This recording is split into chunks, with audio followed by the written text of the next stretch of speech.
सबको खिलाने के बाद सब संतुष्ट हो जाते हैं, तब वो थोड़ा सा प्रसाद पाकर संतुष्ट हो जाते हैं। मैं सतुआ बाबा जी आपको धन्यवाद देता हूँ इसके लिए कि उस परमात्मा के आगे कौन भी आएगी। आपको जहां जगह मिले वहां बैठो, कथा का रस तत्व ग्रहण करो। और सत्यता में बोले बाबा जी तो केवल एक कथा ये माघ मेले की या फिर आपकी काशी की ऐसी होती है जहाँ पर वीआईपी कल्चर कुछ नहीं होता, वहाँ केवल लोग प्रेम से कथा का रस तत्व ग्रहण करते, भाव से कथा आओ। और बाबा जी ने एक बात और कही थी, माइक पे आप लोग सुन रहे होगे, जल्दी बैठना था तो जल्दी क्यों नहीं आया। अगर आप वीआईपी बनना चाहते हो तो सवेरे जैसे ये 10 बजे से 9 बजे से 8 बजे से आके बैठे हैं, वैसे तुम भी आके बैठ जाओ, जगह मिल जाएगी।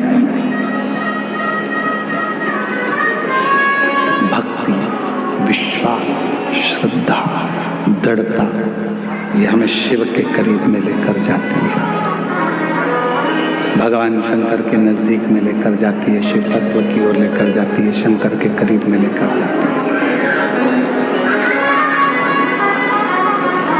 पार्वती मैया जब भोजन बनाती हैं तो सबसे पहले भोजन गणों को खिलाती हैं।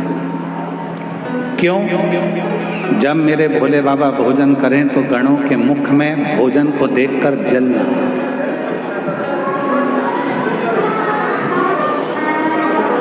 पानी ना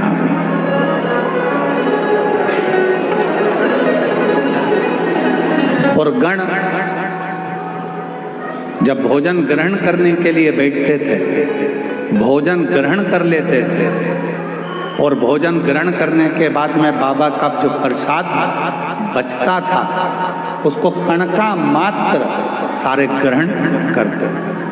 जितने गण थे वो लेते थे, माँ देवी भी लेती थी, गणेश जी भी लेते थे, कार्तिकेय भी लेते थे और 33 कोटि देवता भगवान शंकर के प्रसाद को लेने के लिए तत्पर खड़े रहते थे। इसलिए शिव महापुराण की विद्येश्वर संहिता में लिखा है कि केवल देवों में देव एक महादेव ऐसे हैं कि जिनका प्रसाद तुम खाने में एक क्षण की भी देरी मत करना, उसी क्षण उस प्रसाद को खा लेना। ये शिव महापुराण के विद्येश्वर संहिता में लिखा हुआ भगवान भोलेनाथ, ये विद्येश्वर संहिता में शिव महापुराण के विद्येश्वर संहिता में लिखा हुआ। सारे देवताओं का प्रसाद रात को रखा जा सकता है, विषाद बटोरा जाता है, प्रसाद बांटा जाता है।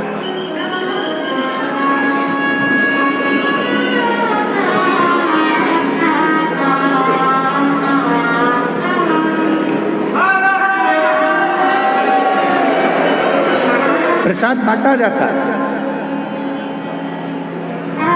विषाद में केवल जोड़ा जाएगा, आन दो और प्रसाद जान दो, बांटो बांटो वो बांटा बाट। कई माताएं कहती हैं गुरुजी बेलपत्र कब खाना चाहिए और कब नहीं खाना चाहिए। शिव महापुराण की कथा कहती है जब शरीर में रोग हो, शरीर में कष्ट हो, तब शंकर जी की चढ़ी हुई बेलपत्र अगर पूरी 3 पत्तियां,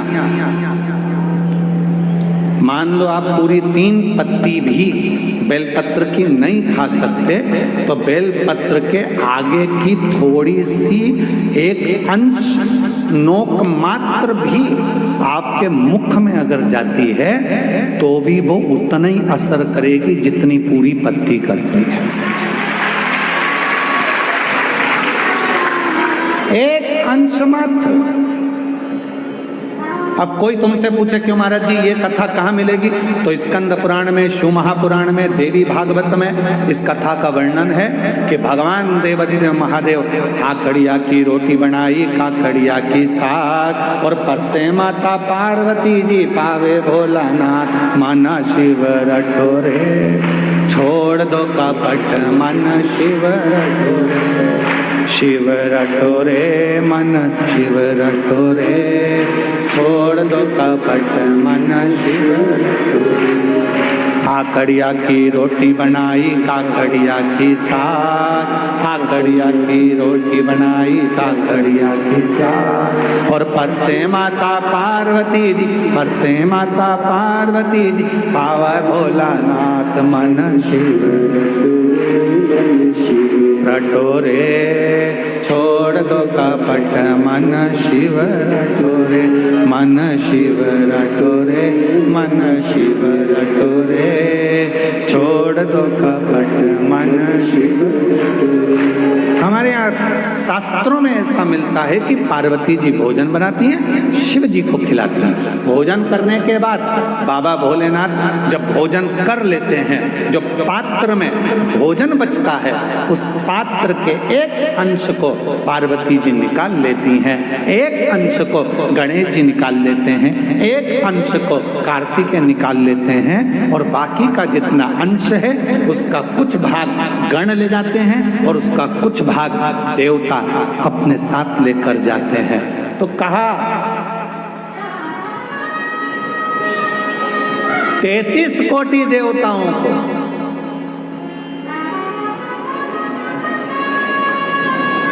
भोजन की थाली का कितना, जितनी मेरी जीजियां बैठी हैं, जीजा बैठे हैं, मेरी बेटियां बैठी हैं, बेटा बैठे हैं, जितने मेरे बुजुर्ग माँ बाप बैठे हैं, सब सावधानी से सुनना, और जितने आस्था चैनल पर, फेसबुक, यूट्यूब पर, जितना सोशल मीडिया पर सुन रहे हो, सब सावधानी से सुनना कि शिव जी की थाली में से जो भोजन बचता था वो 33 कोटि देवता, अब ध्यान देना, गणेश जी का हिस्सा निकल गया, पार्वती जी का निकल गया, कार्तिकेय जी का निकल गया, योगिनियों का निकल गया,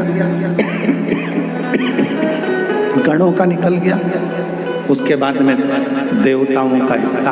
आखिर वो देवताओं के हिस्से में से 33 कोटि देवताओं को उस भोजन में से मिलता कितना, कितना भोजन मिलता होगा, वो प्रश्न है।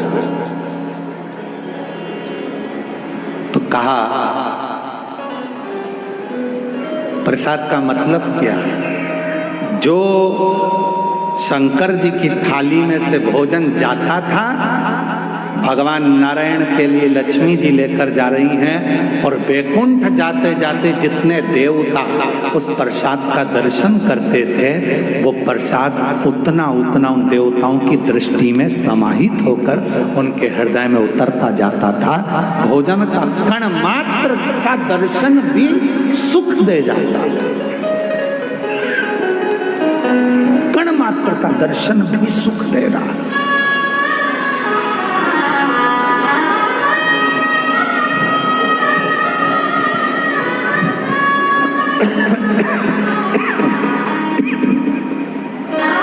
एक कण मात्र का दर्शन। हमने देखा है जिनके नाम लिए जाते हैं, पत्र पढ़ा जाता है,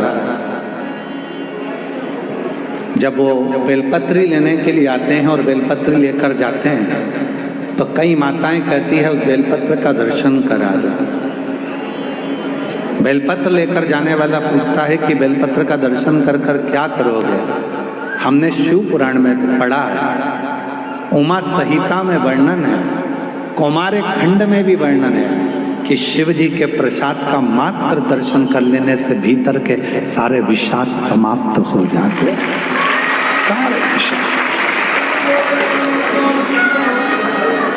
केवल प्रसाद का दर्शन करने से ही विषाद समाप्त हो जाए।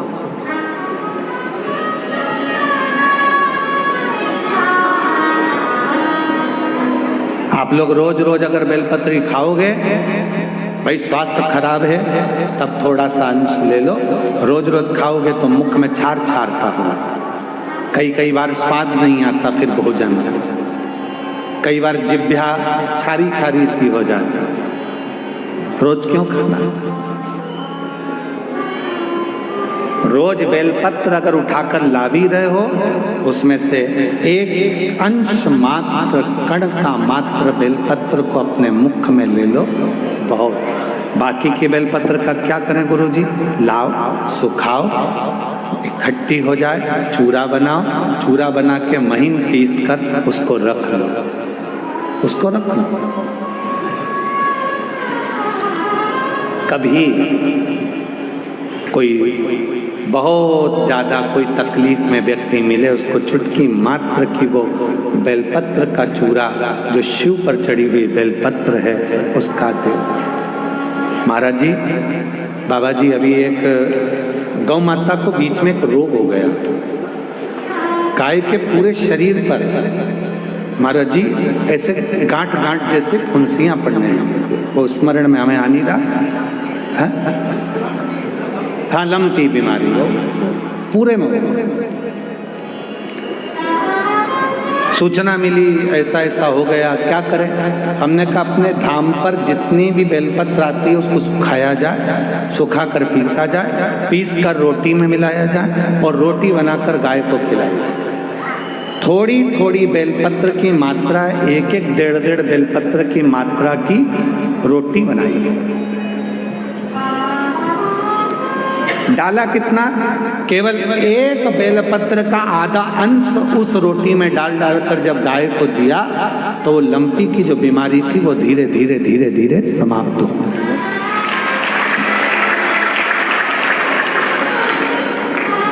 दवाई इसी तरह बेलपत्र की भी मात्रा होती है कि कितनी मात्रा में खाना है। ऐसा नहीं कि बेलपत्र पूरी मिली है तो हमको पूरी ही खाना है, ले जाओ, थोड़ी थोड़ी घर में सबको दे दो, बाकी के संभाल के रखो। कोई जीव को, कोई व्यक्ति को जरूरत पड़े उस समय पर वो पानी से उसको थोड़ी सी डाली और निगल गए।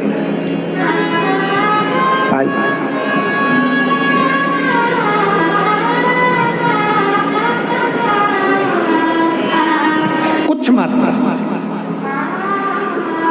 और बीमारी हो तब जरूर उसकी बेलपत्र का थोड़ा सा भाग शिव पे चढ़ा हुआ अवश्य। पर यदि आप स्वस्थ हैं, शिव की कृपा है, तो भले ना पाएं, एक लोटा जल चढ़ाएं, जल का थोड़ा सा भाग अपने मुख में आचमन जरूर करें, उससे फल।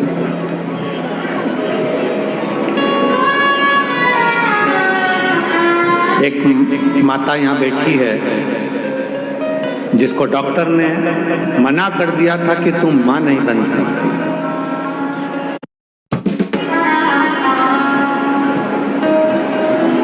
4 साल तक उसने डॉक्टर का इलाज करवाया, 5 साल तक इलाज करवाया। 5 साल के इलाज करवाने के बाद में फिर 8 साल तक इलाज करवाया, 10 साल तक इलाज करवाया, और 10 साल के इलाज के बाद में उसने इलाज करवाना बंद कर दिया। सोच लिया अब मेरे घर में औलाद नहीं हो सकती। फिर 3 साल तक मंदिर मंदिर, देवालय, शिवालय, ना जाने कहाँ कहाँ जाकर गोद भरवाई। ऐसे मिलाकर 13 साल हो गए।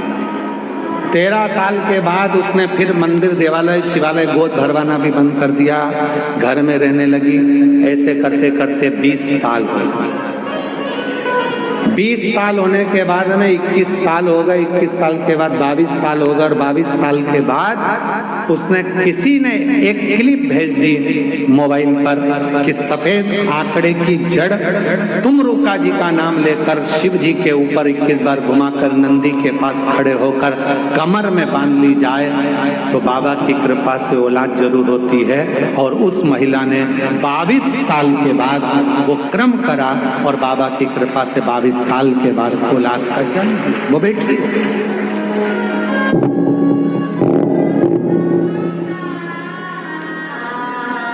मैं कौशल्या गुप्ता, पत्नी जगदीश कुमार गुप्ता, ग्राम सराय बकेवर, पोस्ट बकेवर, तहसील बिंद की, जिला फतेहपुर, उत्तर प्रदेश से आई हैं। कहीं बैठी हो तो हाथ हिला सकती हैं जिनके घर में 21 साल के बाद औलाद हुई है। 21 साल के बाद संतान का सुख हुआ है। गुरुदेव, बहुत दुख झेला अपनी जिंदगी में। लोग मुझे बांझ कहते थे, लोग मुझे बांझ कहते थे। कोई अपनी संतान मेरी गोदी में नहीं देता था। लोग कहते थे इसकी औलाद नहीं। गुरुदेव, ऐसा कोई डॉक्टर नहीं बचा जिसका इलाज ना करवाया। आखिरी में तब आपकी कथा को श्रवण किया और सफेद आंकड़े की जड़ का प्रयोग करा और बाबा की कृपा से शादी के 21 वर्ष के बाद मुझे खुशी प्रदान हुई और 21 साल के बाद मेरे घर में संतान ने जन्म लिया। 21 साल के। कहीं बेटी हो तो हाथ हिला सकती हैं, बच्चे का फोटो लगाया है वो आप देख सकते हैं। 21 साल के बाद मेरे घर में बाबा ने औलाद दी। एक पत्र और है वो भी देखिए।